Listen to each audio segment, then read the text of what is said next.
BED de la Grandance, Monsieur le vice-président, Monsieur le secrétaire trésorier et Monsieur l'ex-président du BED de la Grandance. Mesdames, Messieurs, chers amis, j'ai l'immense plaisir d'être ici aujourd'hui pour l'installation des nouveaux membres du BED de la Grandance. Qu'il me soit permis de saluer tout d'abord l'ex-président du BED, maître Allemagne d'Orestan, qui s'est distingué par sa discipline, son professionnalisme et son attachement au département et par-delà au pays. Maître Allemagne d'Orestan a fait un travail que personne ici ne peut songer à contester. Je salue sa présence, je salue son élégance, je salue son esprit d'abnégation et je salue toute la collaboration qu'il a offerte à la nouvelle équipe. Il ne s'agit pas d'une sanction du Conseil électoral provisoire, loin de là. Le Conseil tient le professeur Allemagne d'Orestan en haute estime. Il s'agit plutôt de l'application d'une circulaire du gouvernement refusant toute forme de cumul d'emplois. On avait déjà une équipe de 3 présidée par le professeur Allemagne d'Orestan. Maintenant, on a une nouvelle équipe de 3. La vice-présidente est devenue présidente, le secrétaire trésorier est devenu vice-président et un nouveau membre vient de prêter serment devant le tribunal de première instance de Jérémie. Je voulais ici faire écho de ce qui a été dit au cours de cette cérémonie de prestation de serment. Le doyen du tribunal civil a tenu à appeler l'attention des 3 membres du BED sur la nature et leur rôle dans le processus électoral. Le Conseil électoral a la responsabilité d'organiser et de contrôler les élections sur toute l'étendue du territoire de la République jusqu'à la proclamation du scrutin. Autorité départementale, vous avez cette responsabilité d'organiser, de contrôler les élections dans le département. Et je crois que vous pouvez compter sur l'expérience, sur les leçons apprises par Maître Allemagne d'Orestan, l'ex-président du Conseil, qui sera toujours à vos côtés. Et regardant Maître d'Orestan, je pense à quelque chose. J'ai eu à le dire au tribunal tout à l'heure. La cohésion était telle au sein du Conseil électoral provisoire qu'il n'a pas été difficile de passer de ma présidence à la présidence actuelle. Je suis l'ex-président du Conseil. J'ai dirigé le Conseil pendant une année. Maintenant, il y a un autre président, le président Jacques Desrosiers. Et Jacques Desrosiers et moi, on se parle combien de fois par jour? Aujourd'hui, au moins 6 fois. Autant vous dire que vous avez la responsabilité de travailler avec esprit d'équipe, avec harmonie, parce que l'élection, c'est une entreprise commune qui implique l'intervention de beaucoup de parties prenantes. Les partis politiques, les groupements politiques, les regroupements politiques, les acteurs de la société civile, les pouvoirs publics. Mais le Conseil a une responsabilité particulière. La crédibilité des élections est du ressort du Conseil électoral provisoire. C'est pour cela qu'en présentant le projet de décret au gouvernement de la République, en présentant un projet de calendrier au président de la République, au Conseil présidentiel de transition, quand je fais ce lapsus, président de la République, ça me rappelle que nous sommes dans une situation extra-constitutionnelle. Il n'y a malheureusement pas de président depuis l'assassinat du président Jovenel Moïse. Le CEP est aussi dans une situation extra-constitutionnelle parce que la Constitution ne prévoit pas un conseil électoral provisoire, mais un conseil électoral permanent. On a un conseil provisoire parce que quand il y a situation exceptionnelle, il faut des mesures exceptionnelles. Et la situation exceptionnelle d'Haïti est marquée par la présence d'autorités qui n'ont pas reçu la bénédiction du peuple, c'est-à-dire tout simplement qui ne sont pas légitimes, mais qui sont engagés ou qui devraient être engagés dans ce combat pour le retour à l'ordre constitutionnel pour doter le pays d'autorités légitimes issues des élections, pour restaurer la dignité de la République et pour récupérer la souveraineté nationale. Pour ne pas être trop long, j'ai tendance à parler à non plus vite. Comme je viens de le rappeler au tribunal, j'ai eu à prêter serment par devant la Cour de cassation et je me rappelle avoir dit dans ce serment que je jure de m'acquitter de ma tâche avec impartialité, indépendance, dignité et patriotisme. C'est sur ces principes que se fonde l'action du Conseil électoral provisoire.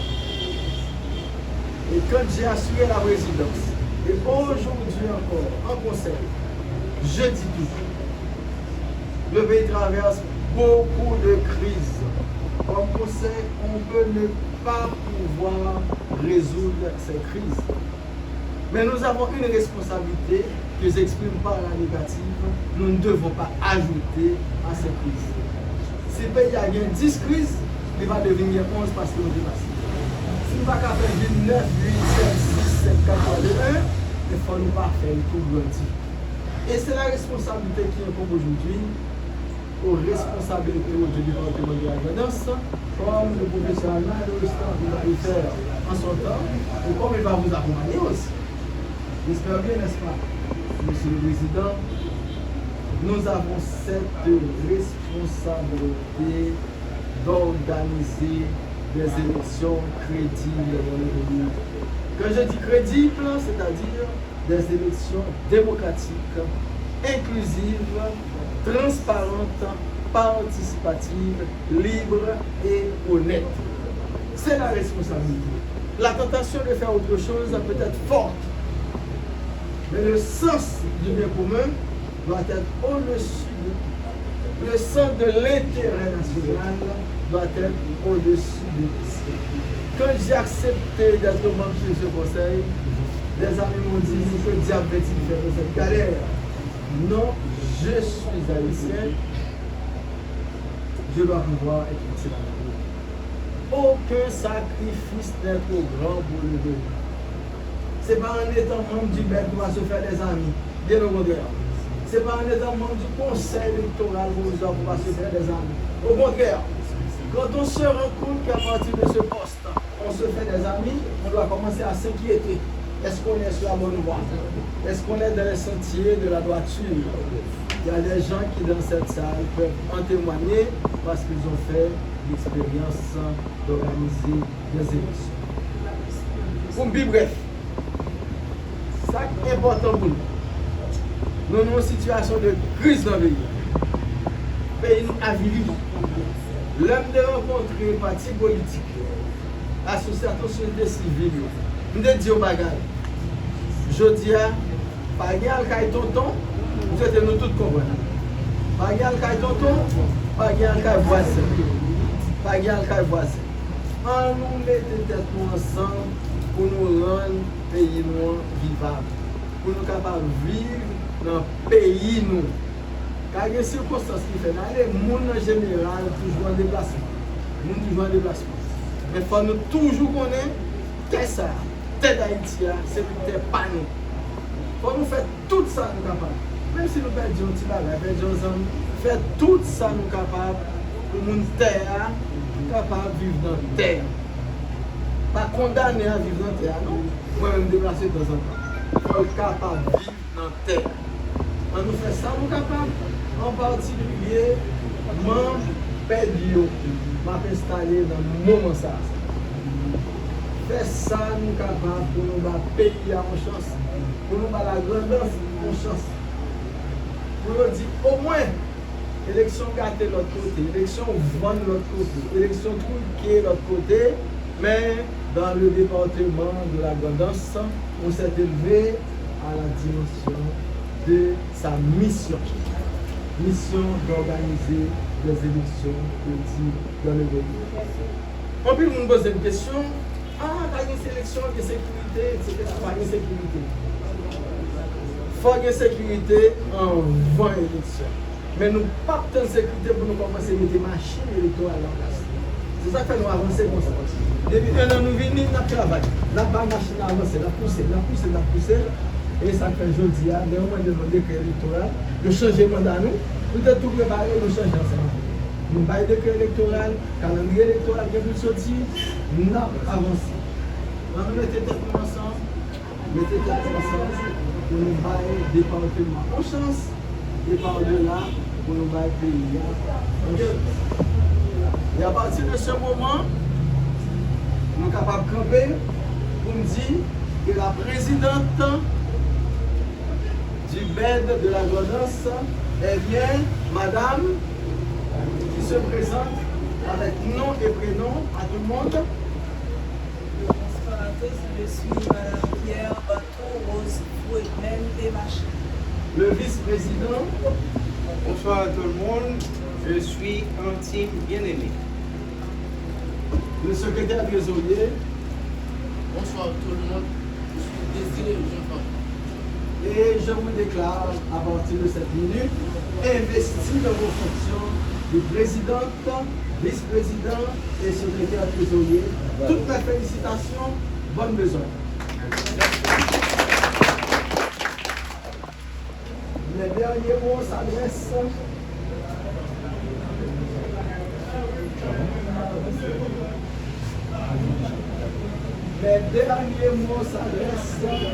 à l'ex-président du BED de la Grandance, l'Allemagne de l'Estan, dont la présence ici est une marque d'attention. La présence ici de notre Allemagne de l'Estan traduit toute l'importance qu'il a accordée à son travail en tant que président du BED de la Grandance. Travail qu'il a accompli, pas travail, mission qu'il a accompli avec compétence, abnégation, discipline et professionnalisme, tant et si vrai que je me permets de l'inviter à placer un mot en la circonstance. Maître Allemagne de l'Estan, que nous accueillons avec des applaudissements. Merci conseiller Patrick Saint-Hilaire.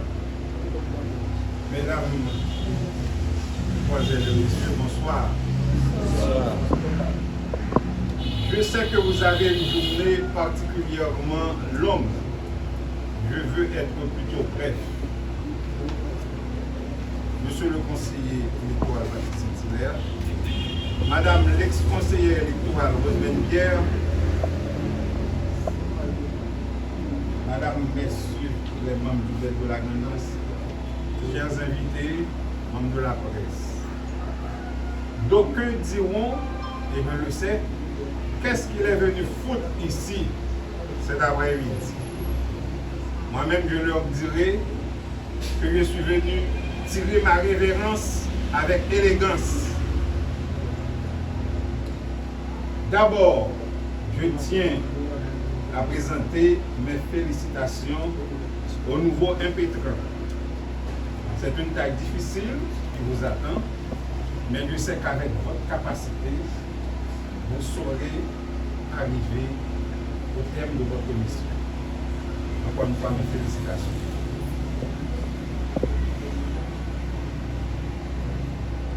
Je n'ai jamais souffert d'une névrose de suffisance.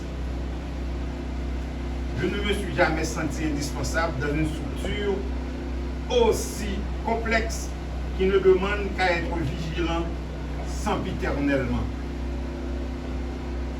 C'est donc pour moi un processus normal qu'une autre personne me remplace aujourd'hui. Je suis donc heureux de pouvoir continuer à enseigner. Ma présence ici, cet après-midi, c'est ensuite pour vous dire que c'est pour moi l'occasion de remercier tout le personnel de la structure électorale avec qui j'ai collaboré pendant environ 20 ans. Ce personnel m'avait accueilli en 2005 et ce personnel m'a formé et je suis devenu aujourd'hui un technicien électoral de classe, indépendant de caractère et d'esprit. Merci à vous tous, travailleurs de l'ombre du CEP, techniciens hors pair, assez souvent oubliés, mais qui continuent depuis plus de 20 ans à mettre des gens sous les projecteurs. Je me garde de citer des noms, mais ils sont là, ils se connaissent. Merci à vous tous. Je suis là également cet après-midi pour souhaiter bonne chance à vous trois et pour saluer la présence de M. Patrick Saint-Hilaire, conseiller électoral dans le département de la Gonesse. C'est un département difficile, il y a beaucoup à faire, il y a des dossiers qui traînent. J'espère que vous saurez faciliter la tâche pour les membres du BED. Il y a des gardiens, il y a des agents de sécurité qui ne sont pas payés, je ne dirais pas injustement, mais depuis 4 ans. Il y a des cas de mort qui ne sont jamais remplacés, malgré les recommandations du BED. Et puis, encore, il y a d'autres dossiers que je vais vous inviter de cela après, s'il vous plaît, avant vous. Encore une fois, merci à vous tous et mes félicitations, Président.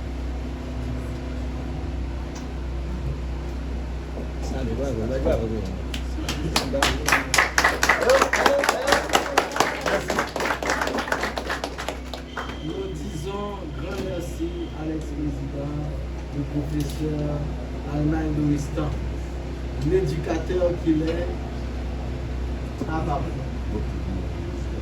le professionnel qu'il est à Paris, son sens de la discipline à Paris et sa présence ici est plus éloquente que les mots. Cela dit, j'invite la présidente du BED à adresser ses premiers mots à chacun de nous, à la presse, parlée, écrite, télévisée et en ligne. Nous applaudissons, nous accueillons avec des applaudissements.